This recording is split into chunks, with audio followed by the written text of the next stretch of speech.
23/4/1964 பார்ப்பனர் துலுக்கரால் தமிழ்நாட்டிற்கு பேராபத்து, அந்நிய சிறுபான்மையினர் நாட்டு பெரும்பான்மைகளை விரட்டுவதா அப்படின்ற தலைப்புல இந்த ஒரு தலையங்கத்தை ஐயா தந்தை பெரியார் ஈவே ராமசாமி அவர்கள் எழுதியிருக்கிறாங்க.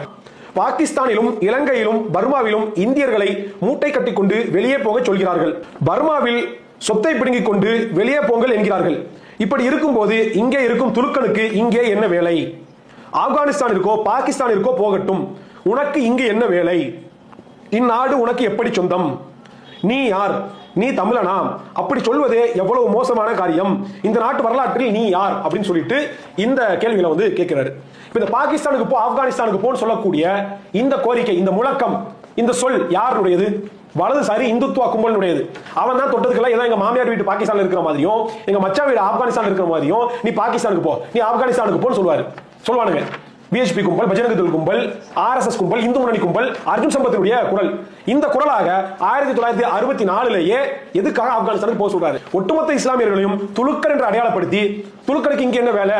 இந்த நாட்டு வரலாற்றுல நீ யாரு? நீ தமிழனா? அப்படி சொல்றதுக்கு நீ வந்து அசிங்கப்பட வேண்டாமா? நீ பாகிஸ்தானுக்கு போ, ஆப்கானிஸ்தானுக்கு போன்னு சொல்றது அரசியல் ரீதியான விமர்சனமா, ஆர்எஸ்எஸ் விமர்சனமா?